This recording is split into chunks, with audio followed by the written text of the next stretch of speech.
Aleluya. Buenos días, amados. Buenos días. Amén. Qué bendición estar en la casa del Señor. Esa última frase del Evangelio que leímos hoy. ¿Qué hombre es este? Que aún los vientos y el mar le obedecen. ¿Cuántos saben que ese es el Jesús que nosotros amamos? El Señor de gloria, el Mesías. Y damos gracias al Señor que nos permite estar esta mañana en su casa, adorándolo, bendiciéndolo en el día del Señor.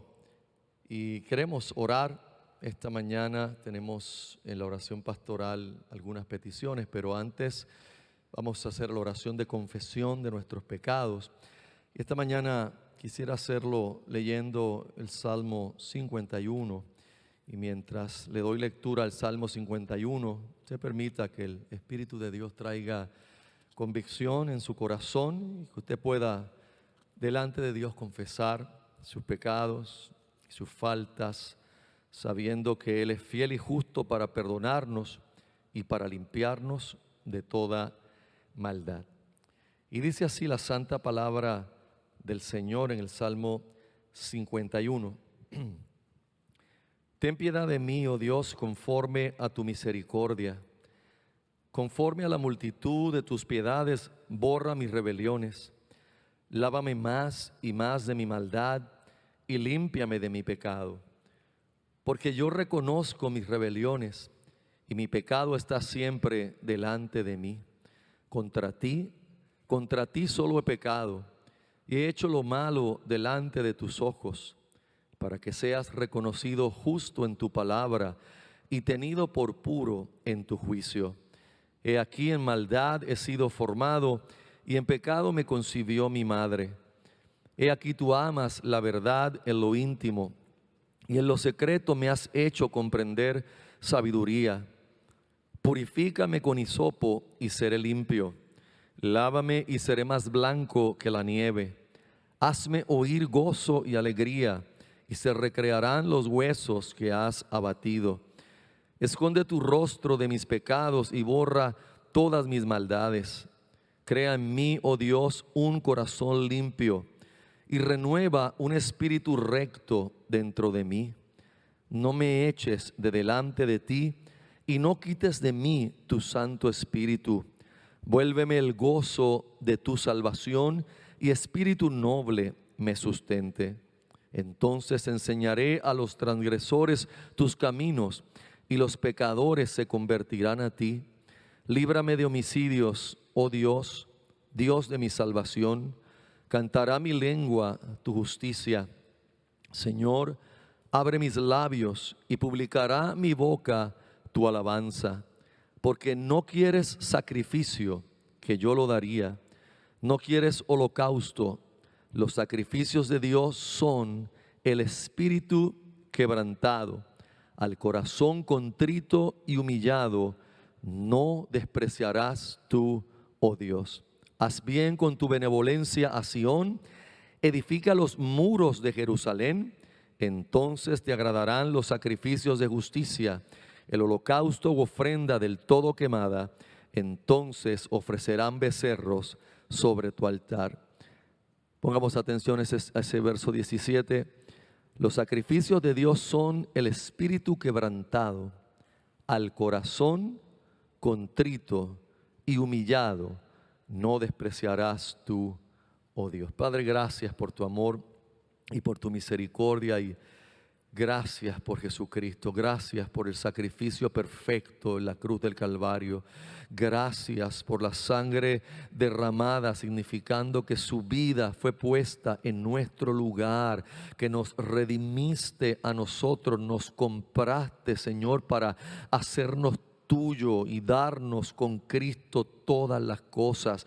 Esta mañana nosotros venimos delante de ti reconociendo nuestros pecados, nuestras fallas, nuestras iniquidades, y los confesamos delante de ti, Señor, conociendo y sabiendo de tu gracia y de tu misericordia derramada en la cruz, y te suplicamos, Señor, te pedimos, te rogamos que nos concedas arrepentimiento sincero de esos pecados, que nos concedas volvernos a ti, Señor, que nos concedas un corazón limpio para adorarte y para exaltarte, oh Rey de gloria. Te damos gracias, Señor, en Cristo Jesús.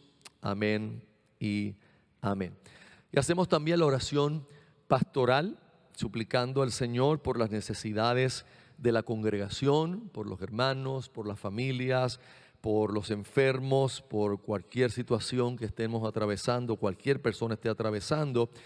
Y hay unas personas que nos han hecho llegar sus nombres y que incluimos en esta oración. Oramos por una de nuestras servidoras, que su mamá falleció. Ella se llama Mensi, nuestra servidora, y oramos por esa familia, que Dios les consuele y les fortalezca.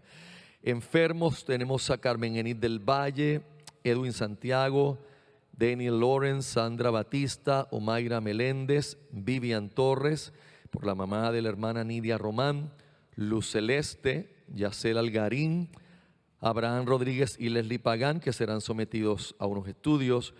Josmel García será operado el próximo viernes. Oramos por Teresita Ríos y su esposo Claudio, sus hijas Banji y Nani, todos con COVID-19 en el estado de Wisconsin.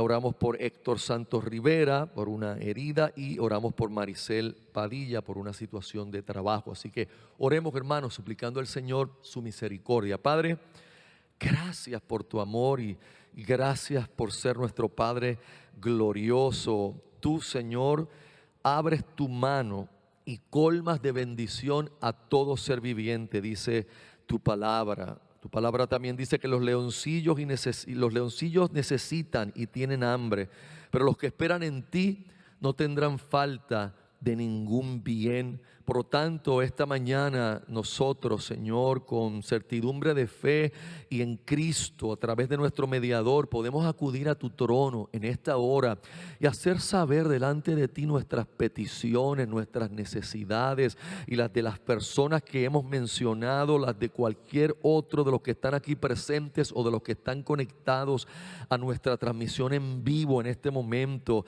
Señor, te suplicamos que derrames gracia sobre gracia en la vida de cada familia, en la vida de cada hermano. Señor, de aquellos que han perdido un familiar, suplicamos por favor que les consueles, que les fortalezcas, que les ayudes, Dios eterno. Oramos por los enfermos, pidiéndote que pongas tu mano, por favor, de salud sobre esos cuerpos enfermos, pidiéndote restauración de esas enfermedades, pidiéndote sanidad, Señor. Haz como tú desees. Si quieres sanar milagrosamente, Señor, hacer prodigios, maravillas, nosotros te suplicamos, por favor, que intervengas en la vida de tu pueblo, de tus hijos que claman a ti de día y de noche. Te suplicamos por aquellos con COVID-19, pidiendo tu misericordia, pidiendo tu gracia, pidiendo respiro y alivio que provengan de ti, oh Señor de gloria. Aquellos que están suplicándote por trabajo, aquellos que serán sometidos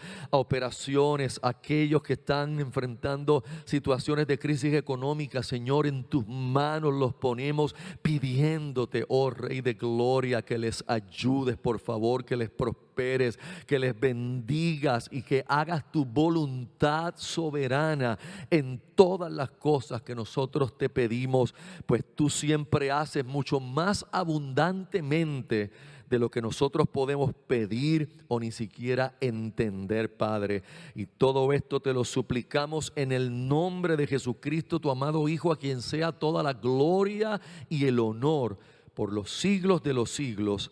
Amén y amén. ¿Cuántos dan gracias al Señor por su amor? Dios es bueno, amados. El Señor es bueno y misericordioso. Y vamos a entrar en materia de nuestro sermón de esta mañana, en la serie de sermones expositivos del libro de los Hechos de los Apóstoles, que más que todo son los hechos del Espíritu Santo a través de los apóstoles y de otros hermanos que también Dios obró a través de sus vidas.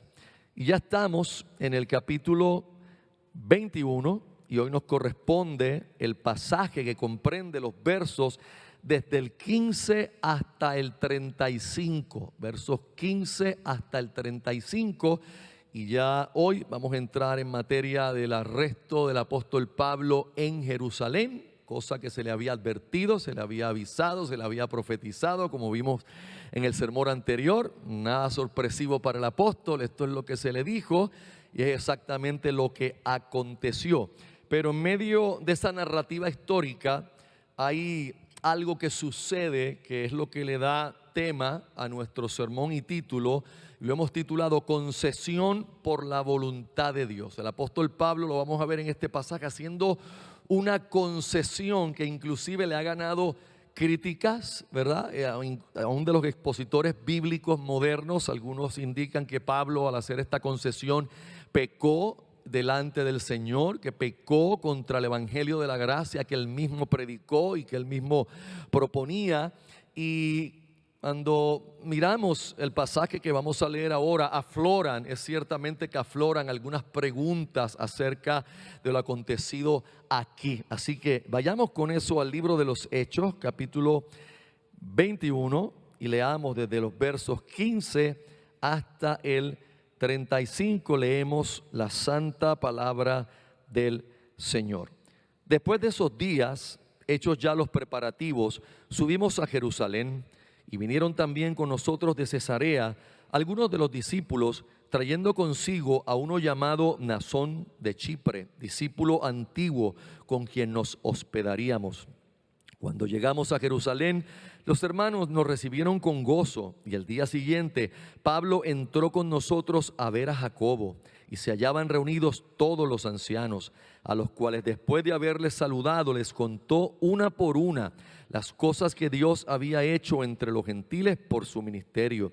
Cuando ellos lo oyeron, glorificaron a Dios y le dijeron: ya ves, hermano, cuántos millares de judíos hay que han creído, y todos son celosos por la ley. Pero se les ha informado en cuanto a ti, que enseñas a todos los judíos que están entre los gentiles a apostatar de Moisés, diciéndoles que no circunciden a sus hijos, ni observen las costumbres. ¿Qué hay pues? La multitud se reunirá de cierto, porque oirán que has venido. Haz pues esto que te decimos. Hay entre nosotros 4 hombres que tienen obligación de cumplir voto. Tómalos contigo, purifícate con ellos y paga sus gastos para que se rasuren la cabeza, y todos comprenderán que no hay nada de lo que se les informó acerca de ti, sino que tú también andas ordenadamente guardando la ley. Pero en cuanto a los gentiles que han creído, nosotros les hemos escrito determinando que no guarden nada de esto, solamente que se abstengan de lo sacrificado a los ídolos, de sangre, de ahogado y de fornicación. Entonces Pablo tomó consigo a aquellos hombres, y al día siguiente, habiéndose purificado con ellos, entró en el templo para anunciar el cumplimiento de los días de la purificación, cuando había de presentarse la ofrenda por cada uno de ellos. Pero cuando estaban para cumplirse los 7 días, unos judíos de Asia, al verle en el templo, alborotaron a toda la multitud y le echaron mano, dando voces: varones israelitas, ayudad.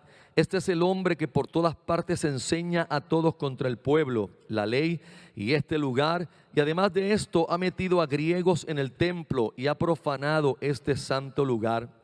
Porque antes habían visto con él en la ciudad a Trófimo de Éfeso, a quien pensaban que Pablo había metido en el templo. Así que toda la ciudad se conmovió y se agolpó el pueblo, y apoderándose de Pablo le arrastraron fuera del templo, e inmediatamente cerraron las puertas. Y procurando ellos matarle, se le avisó al tribuno de la compañía que toda la ciudad de Jerusalén estaba alborotada. Este, tomando luego soldados y centuriones, corrió a ellos, y cuando ellos vieron al tribuno y a los soldados, dejaron de golpear a Pablo. Entonces, llegando el tribuno, le prendió y le mandó atar con 2 cadenas, y preguntó quién era y qué había hecho. Pero entre la multitud unos gritaban una cosa y otros otra, y como no se podía entender nada de cierto a causa del alboroto, le mandó llevar a la fortaleza. Al llegar a las gradas, aconteció que era llevado en peso por los soldados a causa de la violencia de la multitud, porque la muchedumbre del pueblo venía detrás gritando: muera. Wow. ¿Usted se imagina esa escena? Cuando uno lee la Biblia, me gusta imaginarme esa escena.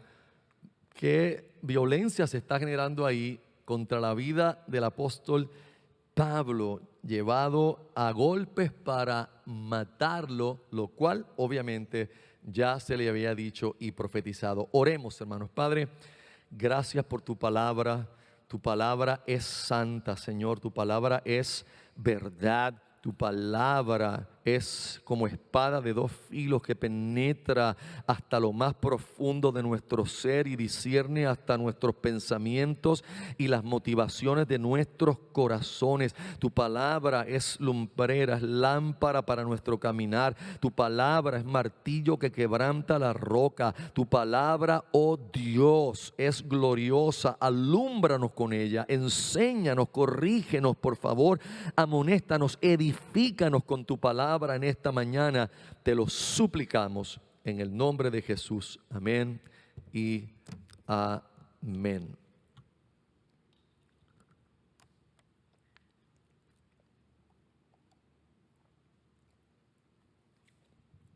En nuestro pasaje de hoy, amados, vamos a encontrar a Pablo que está obedeciendo la voluntad de Dios. Recuerden el sermón pasado, la disyuntiva de si seguía el consejo de los hermanos, inclusive Lucas, que todos, después de oír lo que se había dicho que le ocurriría en Jerusalén, trataban de persuadirlo de que no subiera. Se le había profetizado que iba a tener prisiones y tribulaciones, y ellos entendían que probablemente muerte, y estaban tratando de disuadirlo, persuadirlo. Pero sabemos que Pablo no tomó el consejo de estos hermanos, sino que afirmó su rostro, igual que lo hizo Cristo, y lo dice en el Evangelio, que Cristo afirmó su rostro para subir a Jerusalén, y Pablo hizo lo mismo. O sea, a pesar de lo que él oyó, Pablo estaba convencido que la voluntad de Dios era que llegara a Jerusalén y enfrentara lo que fuera necesario enfrentar. Sin embargo, en este pasaje lo vamos a ver tomando un consejo de los ancianos entre los judíos, o sea, el consejo de Santiago, que se llama Jacobo, y los ancianos.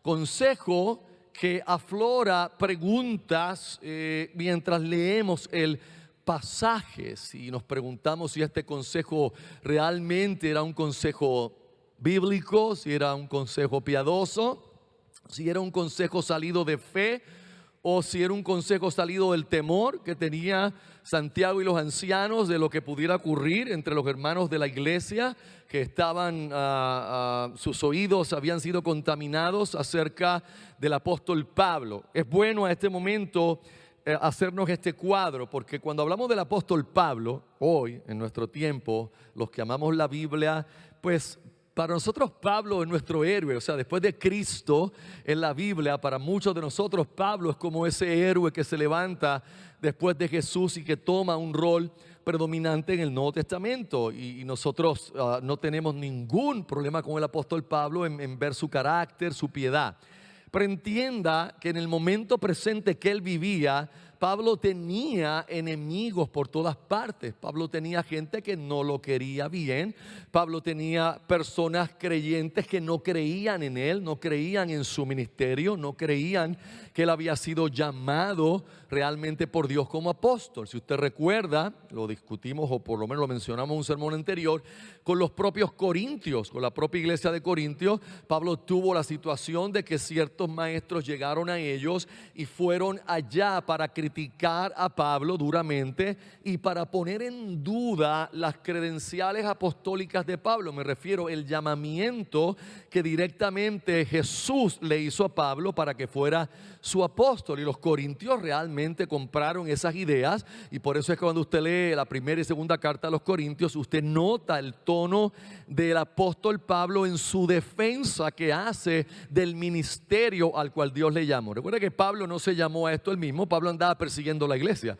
Pablo no estaba ni siguiendo a Cristo, ni quería seguir a Cristo. Él estaba, al contrario, persiguiendo a la iglesia hasta que la gracia del Señor lo alcanzó y lo salvó y le dio el ministerio del apostolado para que saliera a predicar el evangelio. Así que hoy, cuando vemos este pasaje y vemos al apóstol que no siguió el consejo de los hermanos que le decían no subas a Jerusalén, mas sin embargo ahora va a tomar el consejo de Jacobo o Santiago y los ancianos, nos levanta preguntas que algunos expositores bíblicos ya han contestado según ellos. Y sepa que hay expositores bíblicos modernos que entienden, una vez más se lo repito, que Pablo falló aquí, que Pablo pecó contra el evangelio de la gracia que él mismo predicaba y que le fue iluminado por el mismo Señor Jesucristo. Y necesitamos nosotros contestar esas preguntas para ver qué este pasaje en el libro de los Hechos nos está diciendo a nosotros. Así que lo vamos a ver en 3 puntos muy simples. El primero de ellos, la recepción en Jerusalén.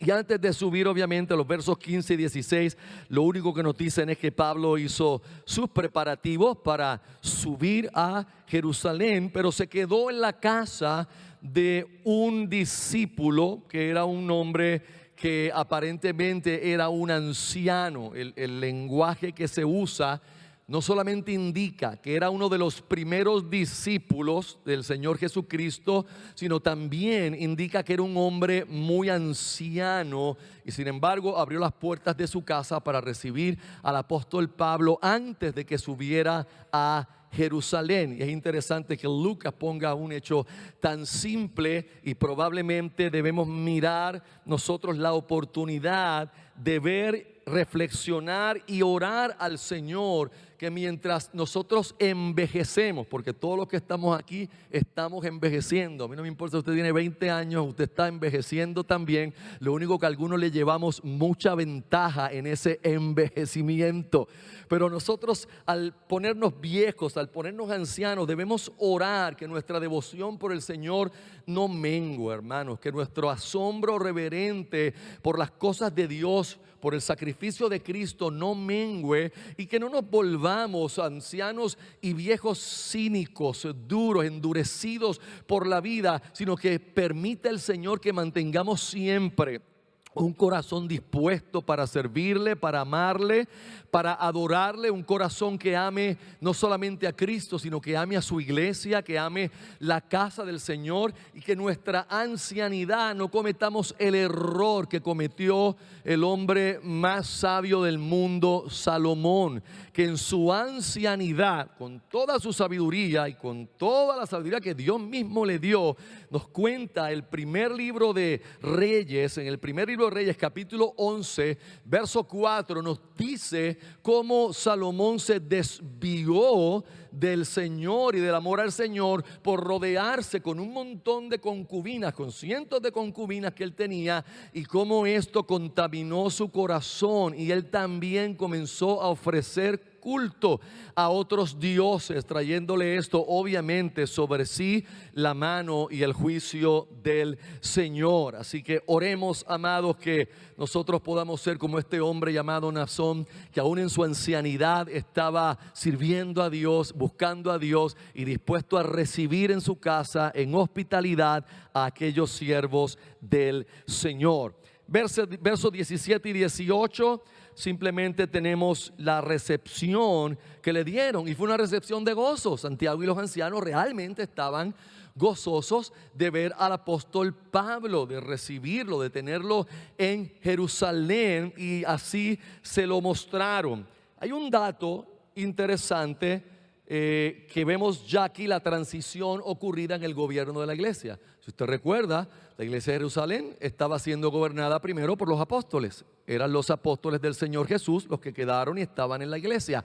Pero a este entonces, recuerde que ya ocurridas las primeras persecuciones, la expansión de los creyentes, ya para ese entonces ninguno de los apóstoles originales estaba aquí en Jerusalén en ese momento, sino que ya la iglesia había transicionado a un gobierno plural de ancianos, y aparentemente Jacobo o Santiago, pero recuerde que este Jacobo o Santiago es el medio hermano del Señor Jesucristo. Él había asumido el liderazgo principal, estaba como anciano principal entre estos pastores de la iglesia de Jerusalén. En el verso 19, Pablo ofrece un informe detallado, hermanos. Yo no sé cuánto tiempo tomó esto, cuánto tiempo habló Pablo, pero él ofreció un informe detallado de cada cosa. Dice, fue punto por punto de todo lo que Dios había hecho a través de su ministerio en el mundo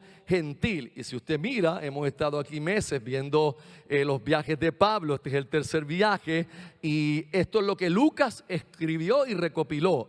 Muchas cosas más les habrá contado que Lucas no recopiló aquí. Así que hubo ese informe sumamente detallado del apóstol Pablo. Y algo que debe llamarnos la atención, que también debe ser una aplicación temprana para nosotros, es la humildad del apóstol Pablo de siempre, hermanos, siempre considerarse meramente un instrumento en las manos de Dios. Pablo era un hombre que nunca quería captar o capturar la atención hacia sí mismo, sino que siempre daba la gloria a Dios de todas las cosas que acontecían a través del ministerio. Y en un hombre de este calibre, en un hombre de esta estatura espiritual, es una actitud digna de imitar. Nosotros como creyentes, nosotros como iglesia, debemos procurar mantener siempre el evangelio y a Cristo como el centro de nuestra vida, para apuntar a que todas las cosas en las cuales nosotros podemos servir, cualquier cosa buena, cualquier palabra de ánimo, cualquier enseñanza, cualquier predicación, cualquier servicio a los santos, el más pequeño que parezca y simple que parezca, siempre debemos tener en mente que todo es producido por el Espíritu Santo en nosotros, que cualquier cosa buena que sale de nosotros debemos apuntar la gloria al Señor. Cuando un cristiano y una iglesia tienen ausente la centralidad de Cristo y del Evangelio, se tornan orgullosos, se vuelven creídos y piensan que ellos tienen alguna autoridad o facultad propia para hacer las cosas, para hacer el ministerio, no entendiendo que nuestros dones, nuestros talentos, nuestras habilidades, todo lo que de nosotros sale viene por causa de Cristo y por causa de su gloria. En la iglesia moderna, hermanos, esto es un problema serio. Hay cantidad de ministerios que apuntan hacia sí mismos, cantidad de personas que al hacer el servicio o el ministerio, en vez de apuntar al Señor, pareciera que están tomando la gloria para sí mismos. Inclusive a veces hasta la forma de orar de las personas, en vez de apuntar a la humildad y al entendimiento de que le estoy pidiendo a Dios que en su misericordia obre, son oraciones arrogantes y altivas que demandan o mandan a Dios a que haga las cosas. Si usted pone atención, este tipo de conducta se ha vuelto realmente viral, por decir una palabra que no es muy buena. Se ha hecho viral en el cuerpo de Cristo, y muchas iglesias han sido tocadas por esto, influenciadas por esto. Nosotros, hermanos, debemos persistir en el evangelio puro y entender que la gloria aquí solamente es de Cristo, que la centralidad es de Cristo, que cualquier milagro lo hace Cristo, que cualquier obra la hace Cristo a través de nosotros. Pablo tenía eso claro, y nosotros debemos tener eso muy claro en nuestra vida. En el verso 20, simplemente lo que tenemos es la respuesta de los ancianos al testimonio de Pablo, y la respuesta fue esa misma.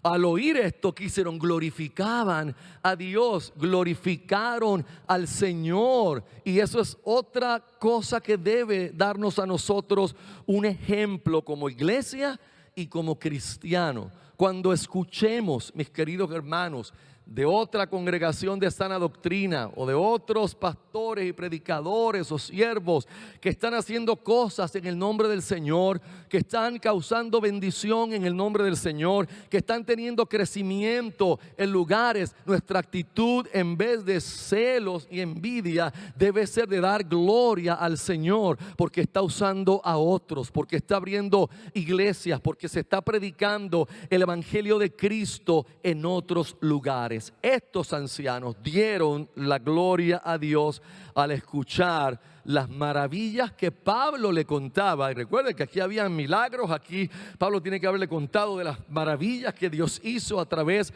de su ministerio, y ellos dieron la gloria a Dios. Verso 20, o la segunda parte del 20 hasta el 22, ahora cambia aquí la situación. De repente hubo un giro súbito. Pablo dio un informe muy positivo, pero ahora le van a traer a Pablo un informe bastante negativo. Ahora Jacobo o Santiago le va a explicar a Pablo que hay un problema de percepción en la iglesia de Jerusalén tocante a Pablo y su ministerio. Y es que habían llegado rumores, hermanos, y eran rumores, punto, eran rumores, ¿ok? Que Pablo había apostatado de la ley de Moisés, o sea, la había abandonado. No solamente que él la había abandonado, recuerde que él es judío, sino que ahora enseñaba a los judíos a hacer lo mismo, y que les enseñaba a las familias a que no circuncidaran a sus hijos al 8º día, a que no siguieran las ceremonias, a que no siguieran las costumbres de la ley de Moisés. Y esto había llegado a los oídos de la iglesia de Jerusalén, y realmente la percepción que mucha gente tenía de Pablo no era buena, no era la correcta. Habían prejuicios contra él, habían opiniones ya establecidas contra el apóstol Pablo, y realmente había un clima de tensión, aunque los ancianos estaban claros quién era Pablo y lo recibieron con gozo, porque Santiago y los ancianos sabían que estas cosas no eran verdaderas, pero la gente lo creía. La gente no estaban claros, tenían dudas sobre el ministerio de Pablo y si de verdad él estaba en contra del templo, en contra de Moisés y en contra de la ley. Usted tiene que entender que quizás para nosotros escuchar esto es liviano, pero para un judío, así fuera cristiano, para un judío, el decir que alguien estaba contra la ley o contra el templo o contra Moisés eran palabras mayores. Y si usted se da cuenta, en el informe que Santiago le da ahora a Pablo de la percepción de la gente, antes de eso le dice que han creído muchos judíos. Le dice, hay miles de judíos que han creído a la fe, pero le advierte a Pablo, y todos son celosos de la ley de Moisés. O sea, le está advirtiendo Pablo, esta es la situación. Estos judíos son creyentes, han venido a Cristo, pero siguen siendo celosos de las tradiciones de la ley. No para salvación, pero en el sentido de que son judíos y ellos no iban a violentar la ley de Moisés. Así que, punto número 2, una vez que Jacobo le da el informe a Pablo, también tenían un plan. Y el plan de Santiago y los ancianos era simple, pero podía traer graves problemas, como los trajo. Ellos estaban teniendo en cuenta el sentido de su gente, el sentido nacional judío y en cuanto a la ley. Y le pidieron a Pablo lo siguiente: mira, Pablo, hay 4 hombres entre nosotros que están haciendo un voto. Eso se entiende que era un voto nazareo. Están cumpliendo un voto nazareo. Ya están pasando el tiempo de este voto y se están acercando al final del voto. En ese final del voto había que presentar una ofrenda, había que raparse la cabeza y tener unos días de purificación, y se terminaba el voto. Y ellos le dicen a Pablo: vamos a hacer esto para que la gente vea que tú no tienes nada contra la ley de Moisés, para que la gente vea que tú eres un judío y que andas ordenadamente en cuanto a la ley. Ve con estos hombres, purifícate. Y obviamente Pablo, si iba a hacer algo en el templo, en cualquier cosa que fuera a participar, sí tenía que purificarse en cuanto a la ley, porque él había estado en territorio gentil y si él quería participar tenía que hacerlo. Purifícate en cuanto a los ritos de la ley, págale el voto a estos hombres y la ofrenda, lo cual los expositores bíblicos dicen que no era barato, que era bastante caro, así que Pablo tenía que aportar una suma, y Pablo era un misionero itinerante, pero tenía que aportar esta suma y que la gente vea. O sea, vamos a darle un ejemplo práctico a los judíos, que ellos vean que eso no es verdad, que lo que se dice son solo rumores y que tú no estás contra la ley. Es interesante que Pablo no aceptó el consejo de los creyentes de Cesarea de que no subiera a Jerusalén. Sin embargo, ahora Pablo accede, Pablo concede al deseo o al plan de los ancianos de la iglesia de Jerusalén para que entrara en este final del voto. La pregunta es, amados, ¿estaría Pablo bien al hacer esto? ¿Estaría Pablo violentando su propia conciencia cuando él ha predicado con claridad acerca de que Cristo es el fin de la ley? ¿Estaría Pablo haciendo esto correcto o se dejó arrastrar por una presión indebida, por gente que estaba temiendo más a los hombres que a Dios? Es importante que veamos esto en medio de lo que el consejo secreto de Dios está realizando con la vida del apóstol Pablo. Recuerde que esto no está ocurriendo fuera de la voluntad divina. Nada de esto está ocurriendo fuera de la mano soberana de Dios. Nada de esto está ocurriendo sin que Dios tenga control absoluto de lo que está pasando con el instrumento que Él escogió y que le dijo desde principio que lo iba a llevar a predicar el evangelio a reyes y a gobernantes. Y créame, esta es la ruta. Esto que usted está viendo es la ruta que va a llevar a Pablo a predicar el evangelio en oídos de Félix, de Festo, del rey Agripa y del emperador. Esta es la ruta que llevaría al apóstol a cumplir la voluntad del Señor. E interesantemente, el apóstol Pablo accede a hacer este voto, hermanos. ¿Podríamos nosotros juzgar apresuradamente tanto a la iglesia de Jerusalén como al apóstol Pablo desde nuestra posición? Podríamos apresuradamente decir, esta gente está mal, esta gente no debió hacer esto, no debieron volver a esos rudimentos de la ley, porque el fin de la ley es Cristo. Sin embargo, amados, tenemos que ponernos en perspectiva de dónde estaba esta iglesia en este tiempo, en ese tiempo presente. Recuerde que estos eran judíos, hermanos. Usted no puede desvincular una cosa de la otra. Recuerde que estas cosas que estamos viendo como culturales, religiosas, fueron ordenadas por Dios desde la antigüedad. No olvide eso. Estas cosas no eran malas en sí mismas. Estas cosas no eran perversas. Estas cosas no eran diabólicas. Estas cosas Dios las diseñó antes para que apuntaran al Calvario, para que apuntaran al sacrificio de Cristo, para que apuntaran a cuando viniese aquello que sería lo completo, que sería lo perfecto. Entonces es importante que nosotros entendamos que tampoco los apóstoles originales fueron contra estas cosas. Los apóstoles originales también guardaron estas costumbres. Si usted lee los primeros capítulos de Hechos, usted los va a ver participando de las fiestas. Usted los va a ver participando de las oraciones diarias que se hacían en el templo. Era parte de sus vidas. Obviamente, cuando leemos sus escritos, los de Pablo, los de Pedro, los de Juan y los de otros, nos damos cuenta que ellos tenían claro, hermanos, que la salvación no tenía nada que ver con los ritos de la ley.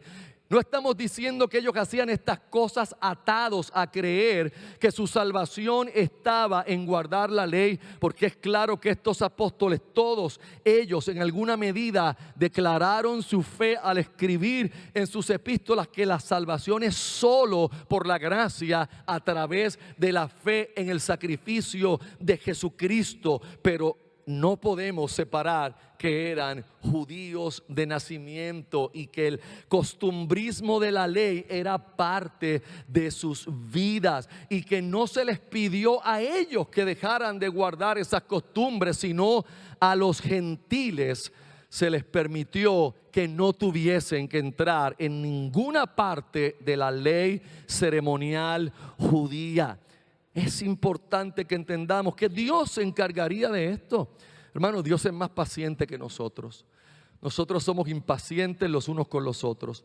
Nosotros somos impacientes con los nuevos convertidos. Nosotros queremos que la gente venga y verlos caminando perfectamente en 1 o 2 meses. Nosotros queremos ver fruto en la gente que va a tomar tiempo y que algún fruto va a tomar una vida completa. Dios es paciente. ¿Y sabe lo que Dios hizo? Dios, en su consejo soberano, ya Él tenía determinado el tiempo, que sería en el año 70, no en el 1970, sino en el año 70 después de Cristo, donde Dios permitiría que el general Tito, general romano, entrara a Jerusalén y destruyera el templo. Y con la destrucción del templo, la destrucción de los sacrificios, la destrucción de las costumbres hebreas, la destrucción de los ritos religiosos judíos, Dios es glorioso en todo lo que Él hace, amados, y Él lleva las cosas en una progresión perfecta hasta el final. Pero estos judíos del tiempo presente de nuestro pasaje amaban la ley no por salvación, sino porque Dios fue el que entregó la ley. Usted tiene que entender que Pablo ha enseñado que la ley no es mala en sí misma. La ley no era mala, sino la ley solamente no podía salvar. Romanos 10:4, Pablo tenía claro que el fin de la ley es Cristo, para justicia a todo aquel que cree. Colosenses 2:14, Pablo, si alguien tenía claro, era Pablo, que Dios había anulado el acta de los decretos que había contra nosotros, que nos era contraria, quitándola de en medio y clavándola en la cruz. Si alguien estaba claro que los ritos de la ley no tenían poder para salvación, ni tenían poder para transformación, era el apóstol Pablo, que en Romanos 6:14 también expresa: porque el pecado no se enseñoreará de vosotros, pues no estáis bajo la ley, sino bajo la gracia. Entonces, mis amados, ¿qué era lo que llevó a Pablo a ceder a esta petición? Si conocemos un poco más del carácter de Pablo y le hemos visto dar el frente a situaciones de presión y ha mantenido su carácter, yo no coincido con aquellos que dicen que Pablo flaqueó y pecó aquí contra su propia conciencia. Nosotros vamos a ver de aquí en adelante 5 defensas del apóstol Pablo en el libro de los Hechos a estas diferentes personas que yo les mencioné ahorita. Y en su primera defensa, lo primero que el apóstol Pablo hace es decir que él se ha mantenido viviendo con una clara conciencia delante de Dios, hermano. Su conciencia está clara. Él no ha ido contra su propia conciencia. Él no ha ido contra la palabra de Dios. Él no ha ido contra el evangelio de Jesucristo que predica. ¿Y qué es lo que lo mueve a la voluntad de Dios conceder esta petición? Lo que lo movió siempre en su ministerio misionero, lo que lo movió siempre a buscar no poner obstáculo al evangelio en las personas que él predicaba, y está en 1 de Corintios capítulo 9. Si son tan amables, me acompañan ahí, hermanos.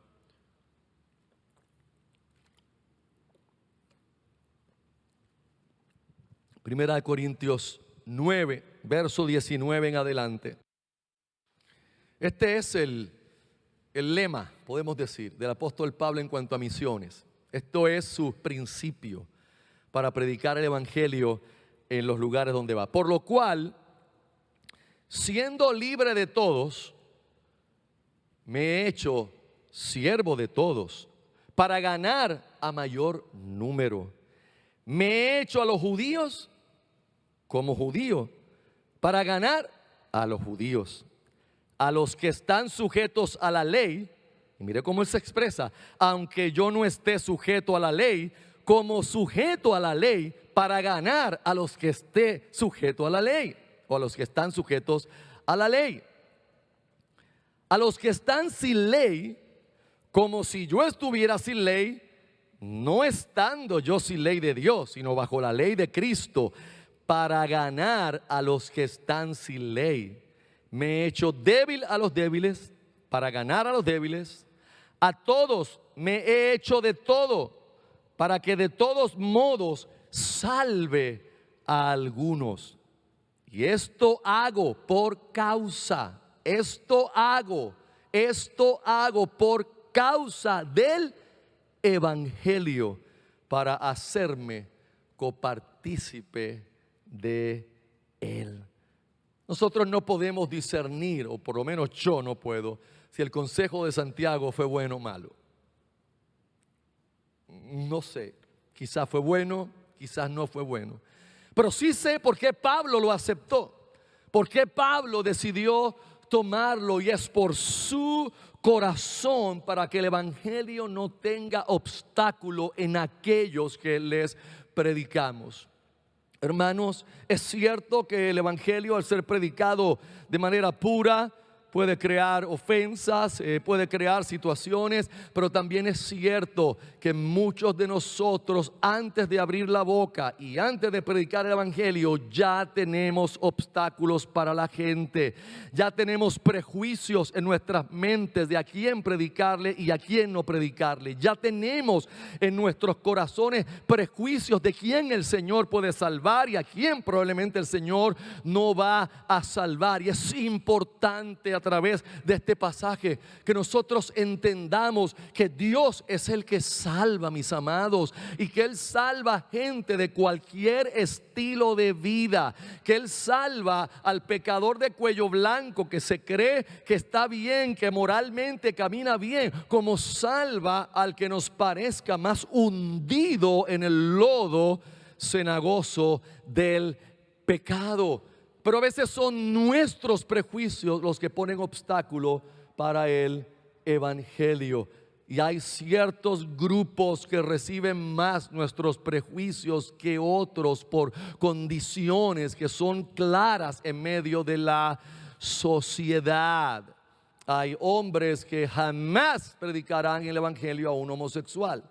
Ellos no quieren estar al lado de un homosexual. Ellos no quieren reunirse con un homosexual. Ellos no quieren compartir en una mesa con un homosexual. Ellos no quieren estar en ningún sitio. Hermanos, yo quiero decirle a usted con mucho respeto que la acusación de homofobia que nos hacen a la iglesia en la generalidad es falsa, pero en singularidades es cierta. Hay gente homofóbica en nuestras bancas. Hay personas que no se sentarían a compartir el Evangelio por los prejuicios que tienen con otras personas, porque consideran que su situación de vida es demasiado mala, es demasiado perversa. La pregunta es si nosotros estamos pensando bien o estamos pensando mal. El apóstol Pablo no quería poner obstáculos, y nosotros debemos quitar los obstáculos para poder predicar el Evangelio a cualquier persona, sin importar su situación y sin importar su condición. Esto fue el motor que movió a Pablo. Punto número 3. Al final de los finales, amados, vemos el arresto de Pablo en Jerusalén, verso 27 al 36. Y aquí estamos viendo que Dios es soberano, que si el consejo de Santiago era bueno o no, no importa, porque no se iba a llegar a hacer. Como quiera no se iba a llegar a cumplir. El voto no se iba ni siquiera a terminar. Pablo no iba a terminar la purificación, porque ya en el consejo secreto, en la voluntad decretada de Dios, que es la que usted y yo no conocemos, lo que Dios decretó antes de la fundación del mundo, que no depende de mí ni depende de lo que yo piense, sino lo que Dios pensó ya estaba decretado que Pablo iba a ser arrestado ese mismo momento. Y lo extraordinario es que no fueron ni los judíos de Jerusalén, los judíos no creyentes, ni fueron los judíos creyentes de Jerusalén. Ninguno de ellos fueron. Aquí vinieron judíos de Asia, que subieron igual que Pablo a Jerusalén para participar de las festividades. Y cuando vieron a Pablo en el templo, y antes de ver a Pablo en el templo, habían visto a Trófimo en la ciudad. Era gente que conocía a Trófimo, sí, que eran judíos, que algunos eran de Éfeso. Vieron a Trófimo y vieron a Pablo en el templo, y sus prejuicios, amados, fueron tan y tan grandes que sumaron 2 más 2 cuando no había 2 más 2 para sumar. O sea, ellos vieron a Pablo en el templo, habían visto a Trófimo en la ciudad, ¿y qué dijeron? Este ha metido a griegos en el templo. Pues ellos no vieron a Trófimo en el templo, ellos vieron a Trófimo en la ciudad, y formaron este revolú bajo mentiras, bajo prejuicios. Tomaron al apóstol Pablo porque se estaba cumpliendo lo que Dios soberanamente había decretado. La intención de la turba era matar a Pablo, hermanos. Realmente ellos no iban ni a buscar piedra, esto era a golpes, o sea, lo iban a justiciar aquí y ahora. Y la golpiza comenzó, pero en la providencia divina, el tribuno, o sea, el encargado de los soldados y de la centuria, fue avisado de este tumulto, y ellos fueron los que le sacaron a Pablo de las manos a esta gente que lo iban a ajusticiar. El grito unánime de esa turba debe darnos ecos de recuerdos de otra turba años atrás a que en Jerusalén gritaban que mataran a otro hombre, y aquel hombre era Jesús de Nazaret. Ahora otra turba va gritando que muera ese hombre, pero están gritando que muera el apóstol Pablo. Hermanos, yo mientras estaba leyendo esto y preparando, yo me ponía a pensar cómo la gracia de Dios operaba en estos hombres en sus emociones. Porque yo no sé usted, pero yo a veces puedo tener una discusión con una persona y termino todo nervioso de una discusión simple, nada, y termino como temblando y nervioso. Y estos hombres pasaron por tales cosas y seguían afirmando el rostro, hermano, y continuaban. O sea, Pablo, después de todo esto, usted lo va a ver hablando como 5 veces, cumpliendo su llamado, su carrera. Obviamente, para aquellos que no han completado su lectura de la vida del apóstol Pablo, no vaya a pensar que los días de Pablo terminan aquí a poco tiempo de su arresto. Al contrario que Cristo, Pablo, este era el principio del fin, pero el fin iba a tardar como 5 años para el apóstol Pablo. Pablo estuvo 4 años y medio preso, 2 años en prisión como tal, o sea, en la cárcel, y 2 años y medio en Roma en arresto domiciliario, pero con libertad de recibir a los hermanos, libertades de que les sirvieran, y continuó predicando el evangelio a tal modo que inclusive de la guardia pretoriana, que es una de las guardias más duras, es una élite de hombres endurecidos, gente vino al evangelio por causa del testimonio dado por el apóstol Pablo y de la predicación del evangelio. Comenzaba el principio del fin de un hombre que fue perseguidor de la iglesia y que de perseguidor se convirtió en un instrumento eficaz en las manos de Dios para cumplir la tarea de predicar el evangelio hasta lo último de la tierra. Un hombre que no se consideró preso de Roma, sino prisionero de Cristo, y un hombre que siempre expresó que a pesar de sus prisiones, la palabra no estaba presa, el evangelio no estaba preso. Conclusión, mis amados, al igual que Cristo, el apóstol Pablo siguió la voluntad de Dios, afirmó su rostro y entró en Jerusalén con pleno conocimiento, revelado por el Espíritu, que le esperaban prisiones y muchas tribulaciones. Pero este era un hombre apasionado por cumplir su carrera y el ministerio por el cual había sido apartado por Dios. Siguió la voluntad de Dios, aún cediendo a las peticiones de los líderes de la iglesia, que otros pudieron haber objetado, pero él siguió queriendo paz entre los judíos y que muchos más fueran alcanzados, porque su gran deseo era que el evangelio no tuviese obstáculo. Permita a Dios que esta mañana podamos nosotros aprender esa actitud del apóstol Pablo, que dediquemos nuestra vida, hermanos, a examinar que nosotros mismos, nuestro comportamiento ni nuestros prejuicios sean obstáculo al evangelio de Jesucristo para ser predicado a otros.